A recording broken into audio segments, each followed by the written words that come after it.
The Italian Wine Podcast is the community-driven platform for Italian wine geeks around the world. Support the show by donating at ItalianWinepodcast.com. Donate €5 or more and we'll send you a copy of our latest book, My Italian Grape Geek Journal, absolutely free. To get your free copy of My Italian Grape Geek Journal, click Support Us at ItalianWinepodcast.com or wherever you get your pods.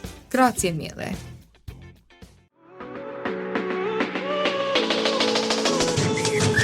Welcome to the Italian Wine Podcast. This is the next generation with me, your host, McKenna Cassidy. For the next 30 minutes, I invite you to explore with me what young adults are up to in the Italian wine scene. Today, let's feast on our discussion of Italian wine, travel, food, and culture. Thank you for being here. Grab a glass with us. Chin chin. Welcome, everyone. I'm McKenna. I'm here with Angelo Di Grazia. He's the associate winemaker at Tornatore on the northern slopes of Mount Etna. Welcome, Angelo. Ciao, McKenna. Ciao. Thank you for being here. So today we're going to talk about Tornatore Winery. We'll talk about some of the native grapes that you farm there and make wine from. And we'll talk about, too, your perspective on young people in the wine industry and what's happening in the Italian wine industry in particular. So let me provide a short introduction for those listeners who aren't as familiar with Tornatore. Tornatore is a family who's been farming on Sicily since the early 1500s. And in the 19th century, Giuseppe Tornatore started to make wine. His great-grandson later, who was the first to go to college, he ultimately was an engineer and then came back to found the family's namesake winery, Tornatore, in 2010, right in the town of Castiglione di Sicilia. And the winery specializes in native grape varieties, Nerello Mascalese, Nerello Cappuccio, Caricante, and Catarato. In particular, in two contrade, Pietrarizzo and Trimarchisa, which I'm so excited to ask you questions about, Angelo. I love those crews, so it's very cool. I love the way that you say Pietrarizzo and Trimarchisa. It's so incredible. Oh, thank you. Yeah. My really Irish nice. background won't stop me. Now you speak really incredible Italian, so it's perfect. Pietrarizzo and Trimarchisa. Yeah, thank you. Of course. And Angelo is so cool. So you are from the small town of Monte Ibelli. Monte Ibelli. No, I am Sicilian, please try to. I'm joking. And Monte Please Ibelli. and thank you. Yeah, between Catania and Ragusa. Yeah, exactly. Yeah, it's a little perfect. town, a small place. Oh, wonderful. How many people live there? I guess less than 3,000, It's a really small town. We are in a hill, so more or less 600 and something meters above the sea. It's a little town. First, sooner or later, you need to come, to see this beautiful town. It's so famous in Sicily. But just because it's my town, that's it. You don't have. It's famous because you live there, because Angelo lives there. Was your grandfather, who you learned winemaking from there as well? Yeah.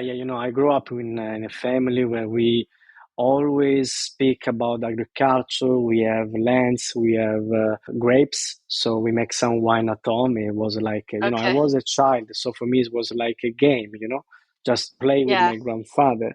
My grandfather, he has my same name, is Angelo, In Sicily we have this we have this tradition just to maintain the generation, So it's Angelo, my grandfather, so maybe my son, the name will be Giuseppe, like my father. So it's always the generation that we have in Sicily. But anyway, my grandfather was an humble man, was really a simple man, but was really passionate about his work. In my opinion, when you see the grandfather with the eyes of the child, when you are a kid, it for me was like my hero, because it was for me an artist. It was me something really incredible, because he always had solution for everything.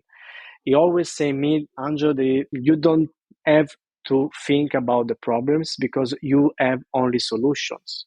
It was incredible, So he inspired me, giving me values such, honesty, sincerity, work. You need to work hard if you want to arrive where you want. So that's it, just a grandfather. Yeah, that's wonderful. It sounds like you learned problem solving from him, but mostly solution building.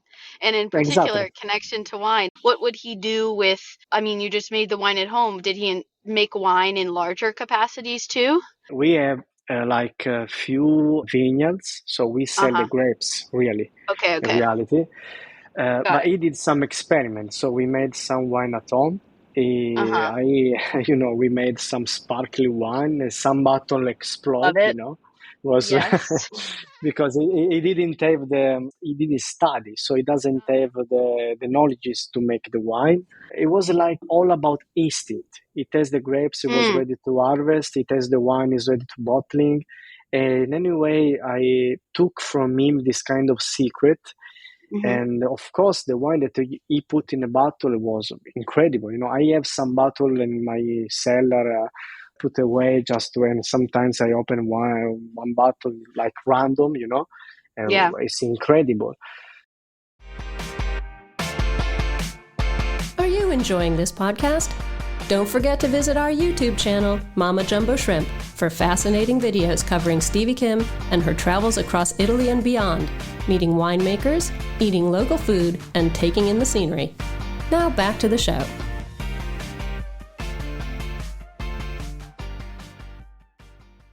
In my opinion, was one of the natural winemaker in the past, because he Uh-huh. didn't put nothing, yeast, sulfite, no, I don't Uh-huh. know, filtration or something like that. So Uh-huh. he worked like just for instinct. And of course, what I took is working hard in vineyard. Yeah, it's the first Hmm. point to have the great wine. So if you work really hard Okay. in vineyard, you can have incredible wine. Yeah, a lot of producers say the wine is really made in the vineyard. Was Of your course. grandpa, he was supportive of you when you went to Alba to learn viticulture and enology? Yeah, when I was there, my grandfather passed away when I was Uh, 14 years old. I you want continued. exactly. So my family gave me the chance to go to study in Piemonte, so in Alba. Mm-hmm. And I was there for several years. Then I study and work for different kind of cellar. I had the chance to know a lot of wine producer. I had the Mm. chance to work with different kind of winemakers. And of Mm-hmm. course, when you move from Sicily to Piemonte, to Alba in this case, I really understand the value for the wine, the importance of the wine. Better than me, Oh, Barolo, Barbaresco, yes, of Nebbiolo, course. you know. Were you So you were mostly well, Alba obviously you're going to be very close to Barolo and there's going to be a exactly, lot of exactly. Barbera and Nebbiolo. Yeah. Exactly. I was Okay. mostly in Langa than in Uh-huh. Roero. But of course, Okay. I study also some wine from Roero. I have a lot of friends that making Roero wines, Langa, Great. Roero. Anyway, all the area that of course, it's an Of incredible course. area. So I took from them really what means making wine in different kind of way, because Sicily, there is not a lot of story of Sicily for the wine. You know about Marsala, for example. It was Right. the first wine, but Right. for the red and for the white, maybe we have I don't know, 25 years or 30 years of story, Of more or commercial less. I making. don't know. Right, Yeah. right. So if we want to speak about maybe marketing or something like that, Yeah. in that point of view. It's funny because Sicily, I mean, it's been occupied by different tribes over the centuries, but only recently has been like noticed as a commercial wine growing area. I think recently is relative to other areas, of course. It sounds like you got to meet different winemakers on your journey, Angela. You worked with them in Piedmont, but then you came back to Sicily to work with Salvo Fotti. What was Yeah, of that like? course. But Sabo for me is like, I don't know, sometimes, when I think about all the experience with Salvo, I can just say thank you to him for everything that he gave me, the opportunity Mm, that he gave me, because, first of all, to stay close to him and learn about him, his philosophy, his point of view, and of course, learn a lot about Etna, because in my opinion, Salvo is the guru of Etna Oh. because he did a lot of work, and with him I had a great opportunity to learn about all the different kind of contrada, different kind of side of Etna, north side, southeast, southwest, east side. So we did a lot of work because the collaboration with him was fantastic. And I That's worked with wonderful. him for several years, and now I am really happy when I sometimes in some wine tasting or in some occasion I have the chance to meet Simone or Andrea.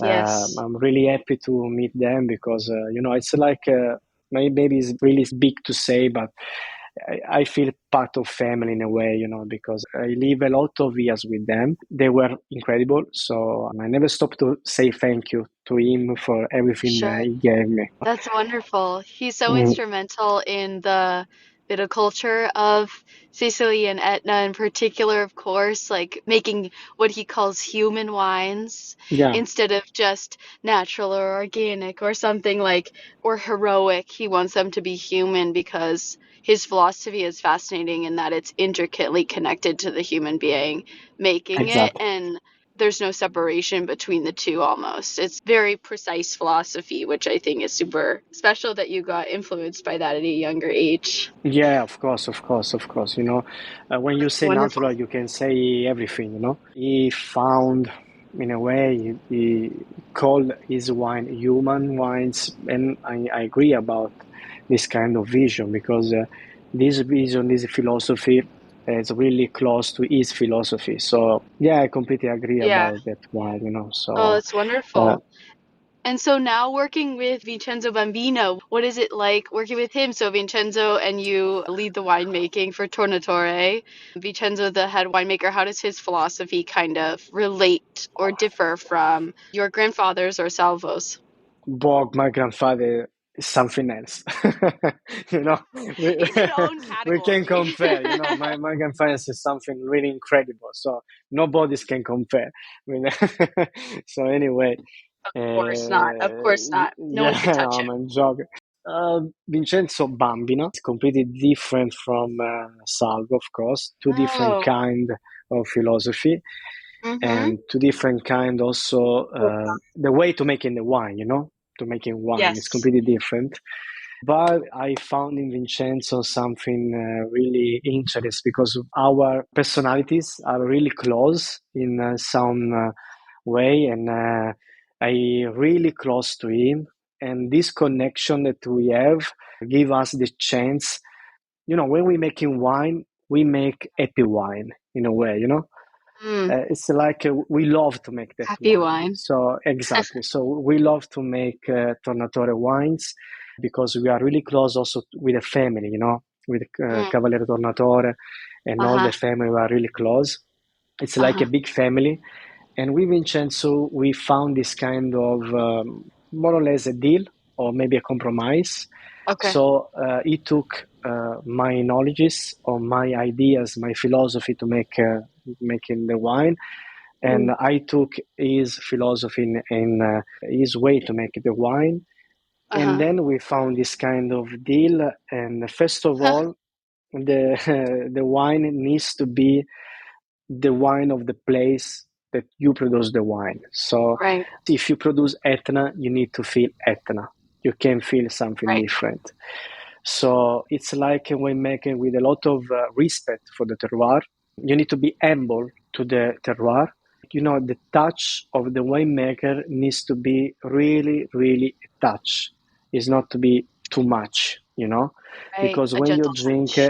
it's gentle touch. Because when you taste, when you drink a Tornatore wine, the red wine or the white wine, every label, you need to Mm-hmm. feel the emotion in the wine. So it's just a message behind the Okay. bottle and behind the glass. Okay. So in a crew like Trimarchisa, and it's gonna be mostly Nadello Mascalese. What personality for the Nadello Mascalese is coming through? Is it gonna be Uh, certain flavors and aromas or structure, or just the way the both vineyards are treated? But Trimarchisa, we have several contradas in all our domain. You're talking about Pietrarizzo and Trimarchisa, Pietrarizzo Yeah. is our contrada, and we are more or less 700 meters. Trimarchisa is more or less 400,000 meters. The difference, first of all, is the altitude, of course, in Trimarchisa, because it's our lowest contrada. There you have volcanic soil, of course, but it's a mix between sand also, You have also a bit of white soil because we are close to the Alcantara River that divide the Catania province with the Messina province. So until the Alcantara, you are in DOC Etna. When you pass the Alcantara, you are in Messina province. So you have Faro DOC is another kind of other typology of wines. Trimarchisa, first of all, you have all vines, and it's a mix between Nello Mascalese and Nello Cappuccio. Nello Mascalese, 100% you find only in Pietrarizzo. So Trimarchisa, we have more or less 45, 50 years old average for the plants, for the vines. So, of course, you know better than me, more the vines are old, more the grapes are incredible. Because less production, more quality.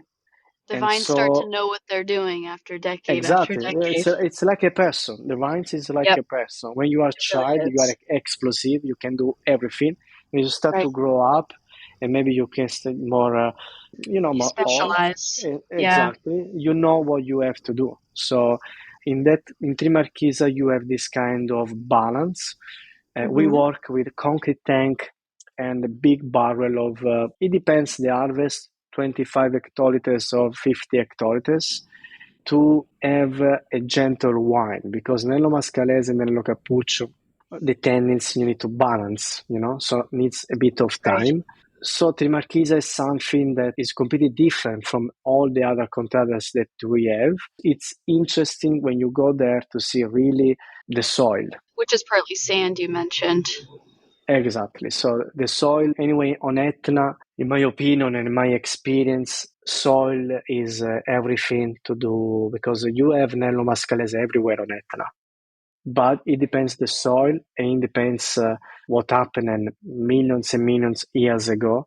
You have different kind of wines, different kind of grapes, first of all. So we learned in the Vinitaly Academy course, we learned how the youngest soils are towards the top of the volcano, and then the oldest soils are going to be down below. And so because of that, the younger soils haven't decomposed as much as the older soils, which result in more kind of like, they're called aliphanes. They're in the soil, but in general, the wines lower in altitude seem to be like more fruit forward, richer in a way, and then as you move up the mountain, it becomes more ethereal, more petrichor, kind of those mineral elements. It's very interesting the way that the soil decomposes, specifically volcanic soil, and the effect that'll have on the grapes and the wine. What you say is perfectly what happened on Etna, If you come on Tornatore and you see Pietrarizzo Contrada and Trimarchisa Contrada,